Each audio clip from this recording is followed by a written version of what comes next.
Pasar otomotif Indonesia kembali menunjukkan tren positif pada semester 1 2026.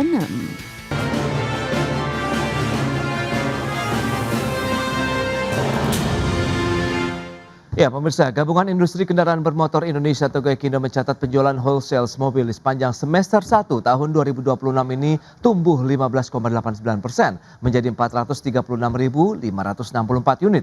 Dan kenaikan tersebut ditopang oleh maraknya peluncuran model kendaraan baru yang menawarkan desain, teknologi modern, serta harga yang semakin kompetitif.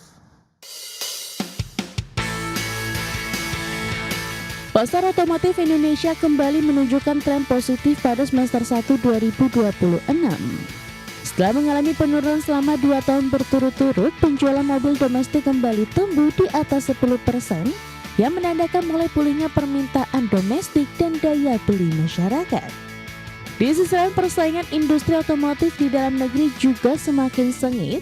Meski merek-merek Jepang masih mendominasi pasar, produsen baru khususnya asal China mulai memperkuat posisinya di industri otomotif nasional. Gabungan Industri Kendaraan Bermotor Indonesia atau Gaikindo mencatat penjualan mobil dari pabrik ke dealer atau wholesale mencapai 436.564 unit di sepanjang semester 1 2026 atau naik 15,89% dibanding semester 1 2025. Gaikindo menilai pertumbuhan pasar otomotif nasional ditopang oleh maraknya peluncuran model kendaraan baru yang menawarkan desain, teknologi modern, serta harga yang semakin kompetitif. Di sisi lain, pemerintah juga terus berupaya mendukung iklim industri otomotif nasional melalui serangkaian insentif, seperti instruksi pembebasan pajak kendaraan bermotor dan bea balik nama untuk kendaraan listrik serta perluasan infrastruktur stasiun pengisian kendaraan listrik umum. Berbagi sumber, IDEX Channel. Baik pemirsa, untuk membahas tema kita kali ini, penjualan mobil berbalik tumbuh double digit di semester 1 2026. Kita sudah tersambung melalui Zoom bersama dengan Bapak Bebin Juwana. Beliau adalah pengamat otomotif dan juga nanti akan bergabung Pak Kuku Kumara. Beliau adalah Sekretaris Umum Gabungan Industri Kendaraan Bermotor Indonesia atau Gaikindo. Langsung saja kita sapa ini. Halo Pak Bebin, apa kabar Pak? Kabar baik, salam sehat buat kita semua. Baik, salam sehat juga. Terima kasih atas waktu yang disempatkan Pak Bibin. Tadi sudah disampaikan begitu Gaikindo menyebutkan wholesale. Ini penjualan kendaraan bermotor dari pabrikan ke distributor ini mengalami kenaikan double digit di atas 15%. Nah, review Pak Bibin, sebenarnya apa Pak yang menjadi trigger ataupun pemicu penjualan mobil ini bisa tumbuh double digit pada di sepanjang semester 1 tahun ini Pak? Sebetulnya ini sebuah kejutan buat saya. Ya. Saya tidak expect bahwa bisa terjadi kenaikan apalagi sampai 15%. Oke. Kenapa saya kok begitu pesimis dengan semester 1?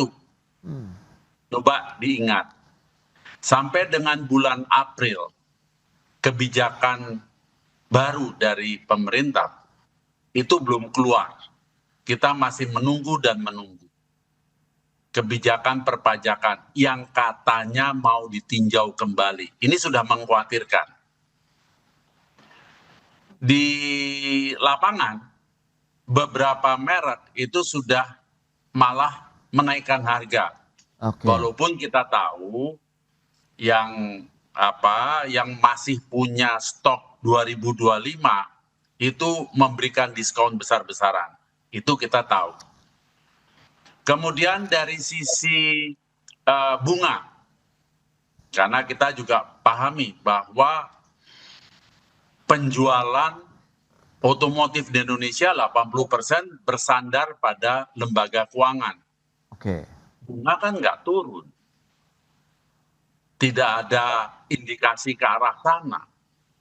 Kemudian kalau kita menilik lagi soal daya beli, apakah daya beli membaik? Saya rasa tidak. Karena kondisi ekonomi juga tidak baik-baik saja. Jadi adalah wajar ketika saya masih khawatir di semester 1 ini. Oke. Baik. Belum lagi kondisi caruk maruknya apa yang terjadi di Selat Hormuz, Oke. ya kan? Masyarakat kan khawatir. Ini harga bahan bakar naik-naik mau jadi berapa? Memang yang bahan bakar subsidi ditahan oleh pemerintah. Ya. Memang kita tahu banyak yang naik mobil mewah tapi membeli bahan bakar subsidi. Karena itu QR code-nya bisa dibeli online.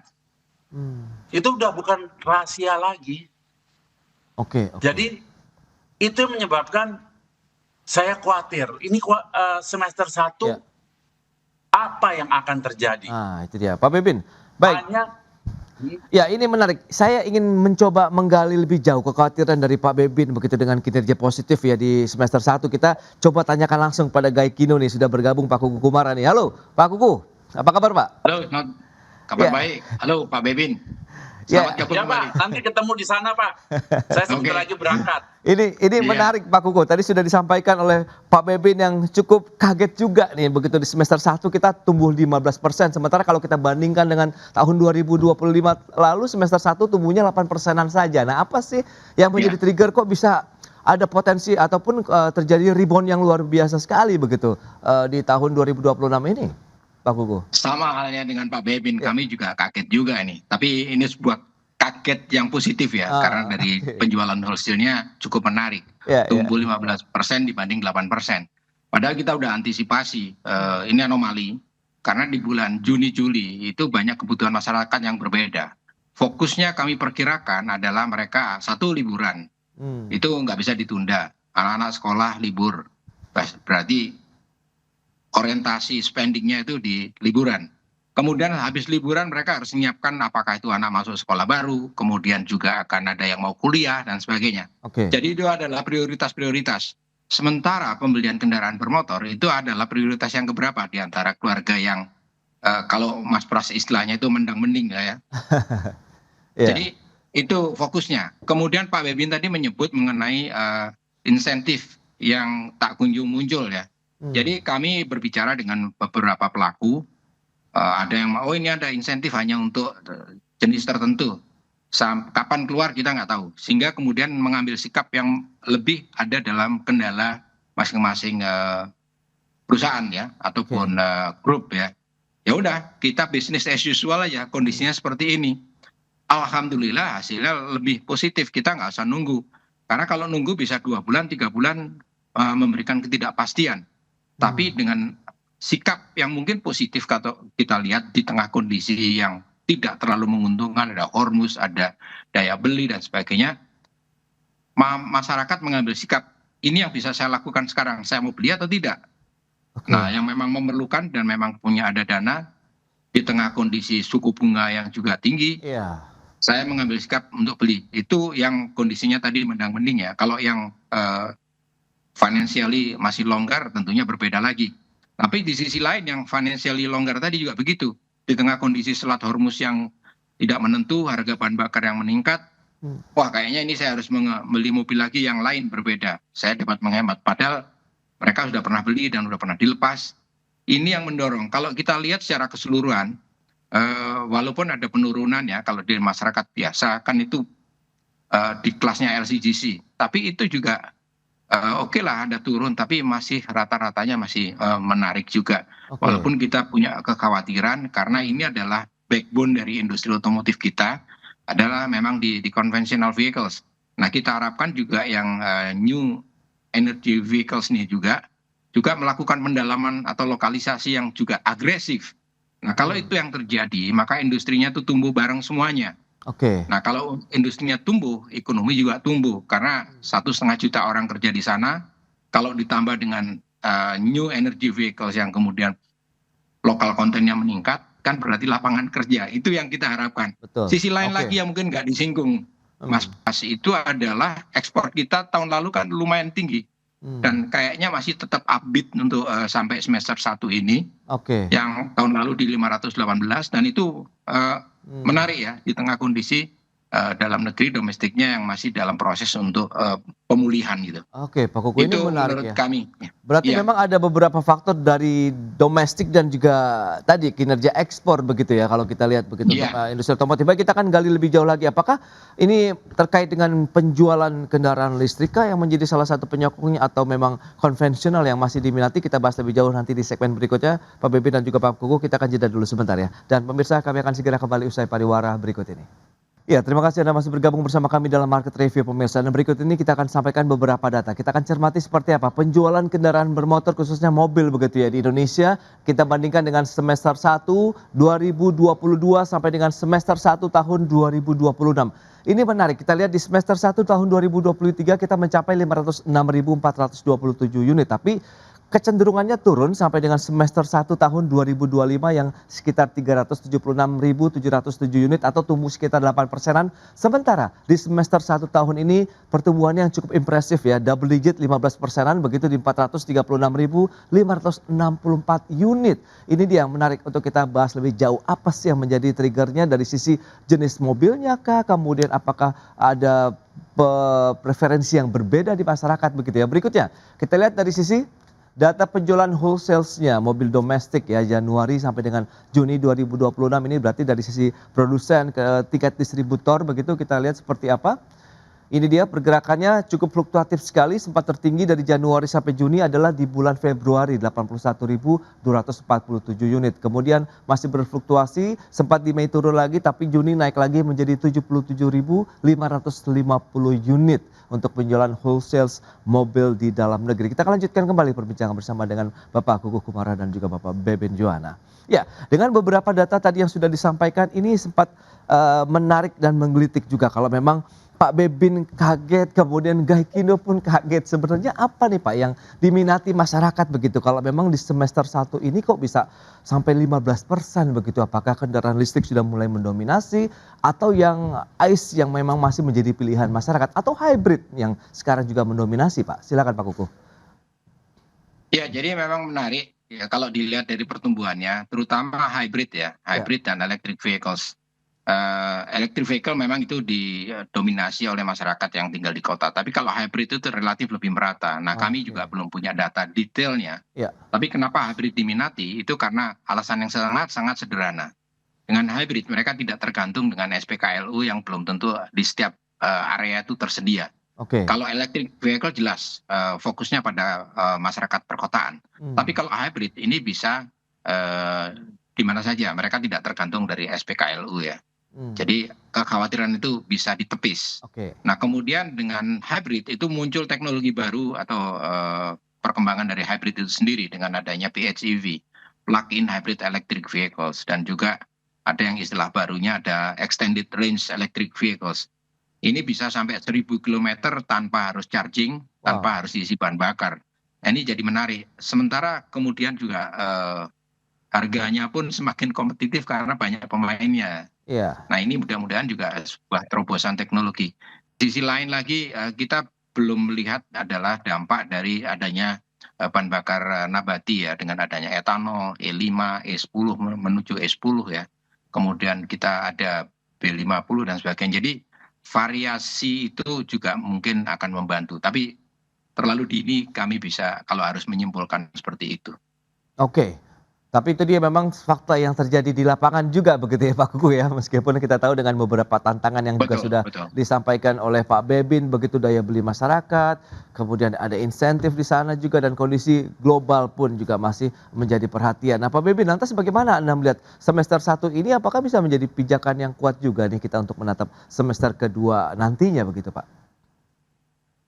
Sebetulnya sampai dengan tadi pagi saya mencoba menggali. Kenapa bisa double digit? Sementara saya khawatir, jangan-jangan saya khawatir sendirian gitu ya. Seperti yang disampaikan Pak Kuku bahwa sampai dengan bulan Mei itu masyarakat masih lebih mengutamakan urusan edukasi. Edukasi anak-anak ketimbang urusan transportasi, walaupun ini penting gitu ya. Kemudian tadi pagi saya terpikir ini jangan-jangan urusan berkaitan dengan urusan nilai tukar. Kenapa? Ketika nilai tukar rupiah jatuh, ingat, di dunia otomotif, perubahan harga itu akan mundur sekitar 3-6 bulan. Jadi ketika nilai tukar jatuh di bulan April, Mei makin parah dan seterusnya, saya tidak mengikuti exchange rate hari per hari.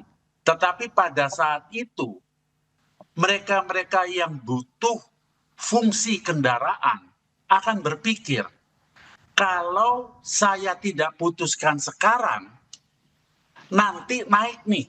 Walaupun sebetulnya sejak Maret itu saya melihat sudah ada kenaikan, walaupun sedikit-sedikit, tidak signifikan. Karena dikaitkan oleh kebijakan yang nggak turun-turun nih, yang tidak keluar, tidak diumumkan oleh pemerintah. Masih seperti tadi dikatakan Pak Kukuh, semua masih menunggu gitu.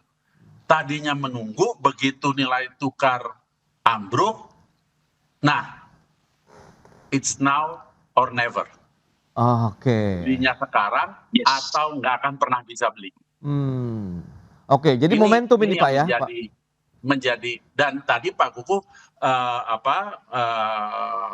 membagi segmen, menarik sekali untuk yang walaupun secara financial itu longgar, tetapi mereka lebih smart dalam urusan melihat kondisi keuangan global, kondisi ekonomi global, kondisi keuangan kita dan sebagainya. Mereka lebih smart, mereka lebih punya informasi yang detail.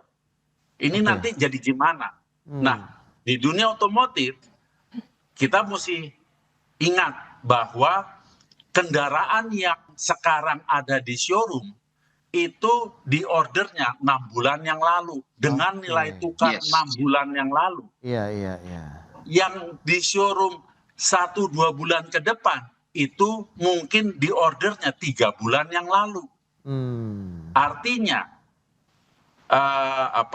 konsumen yang memang butuh kendaraan, bukan iseng-iseng beli atau ngikutin secara emosional membeli kendaraan, itu pasti akan berpikir secara cerdas sekarang nih waktunya.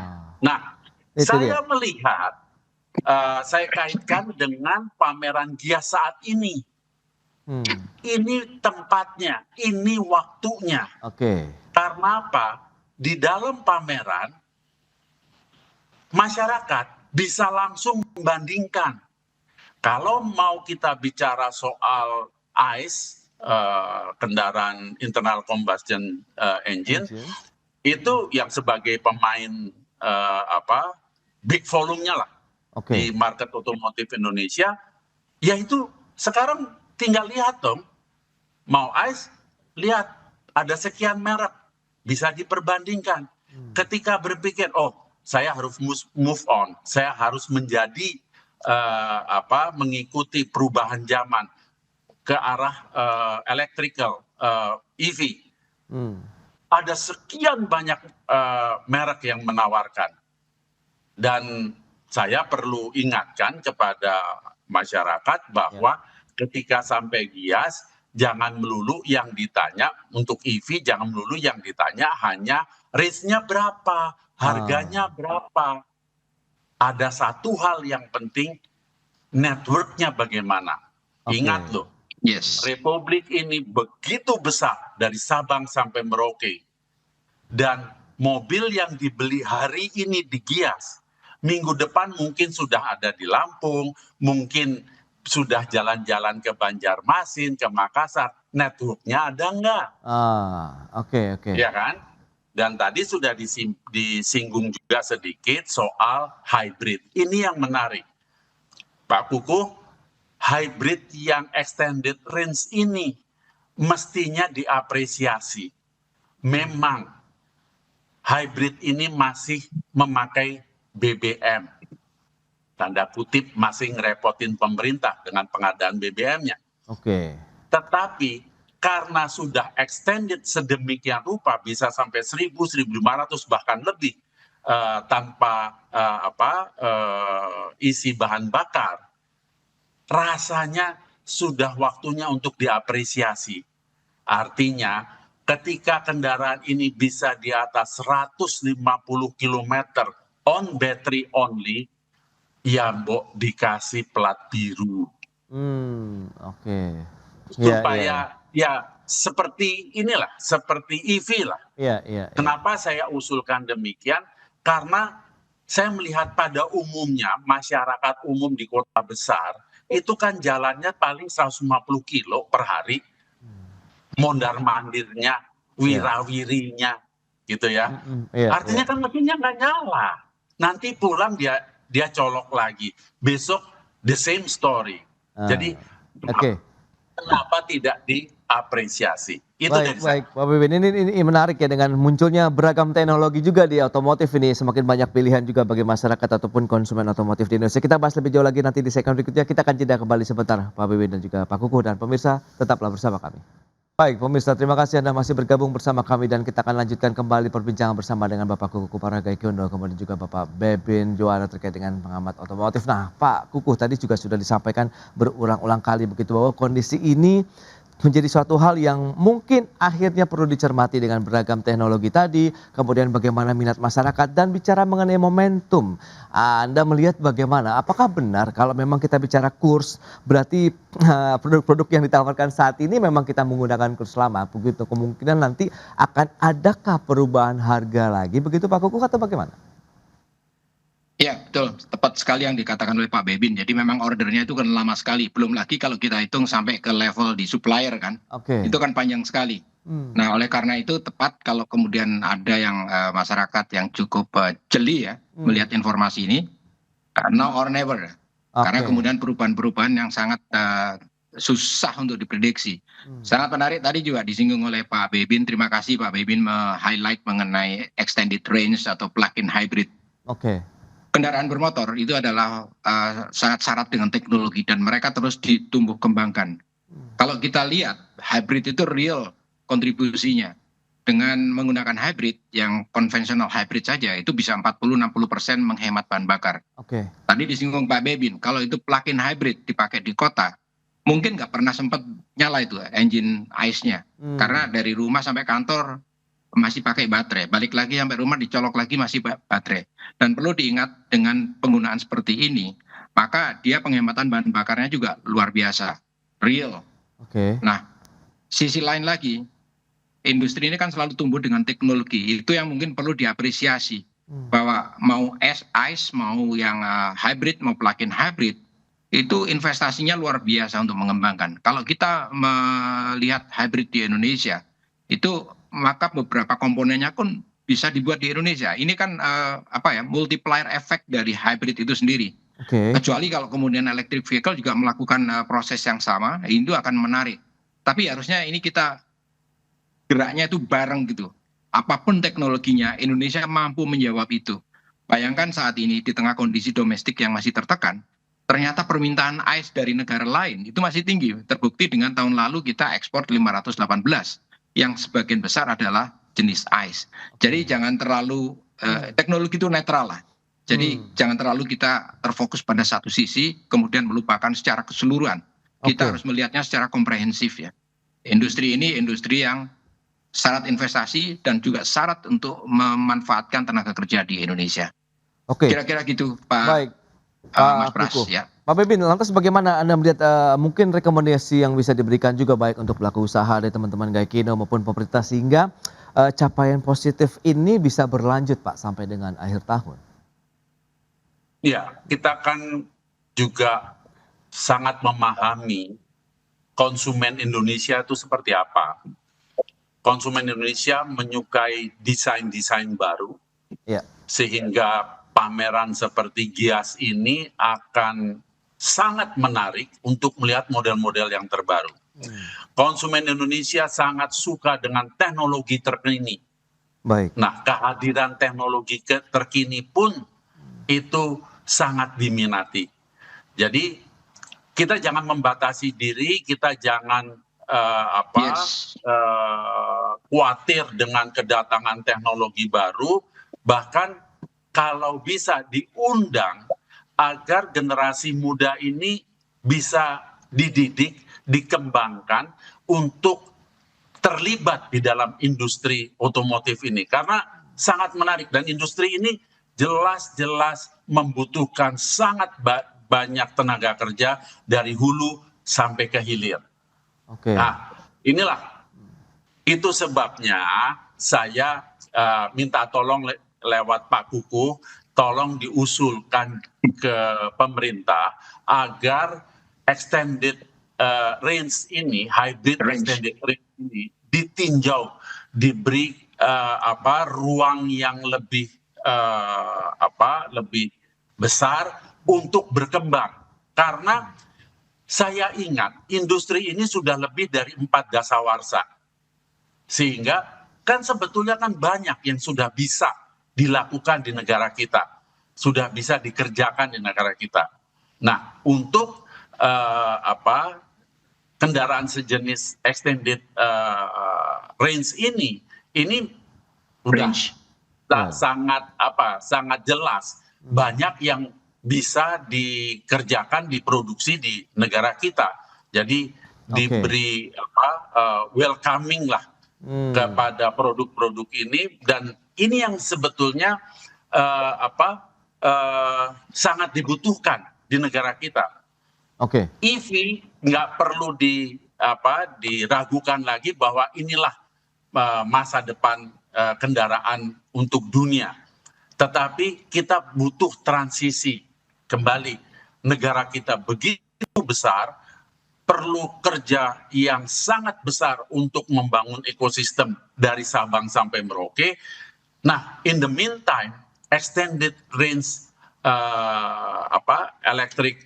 atau electric vehicle inilah yang bisa menjembatani proses yang akan berjalan ke depan.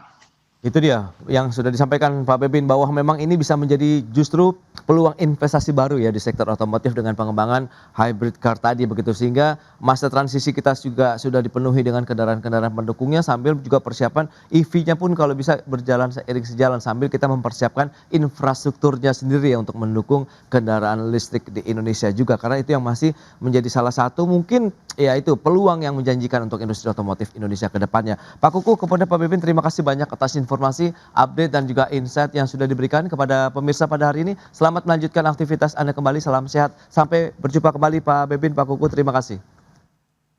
Sama-sama, terima kasih.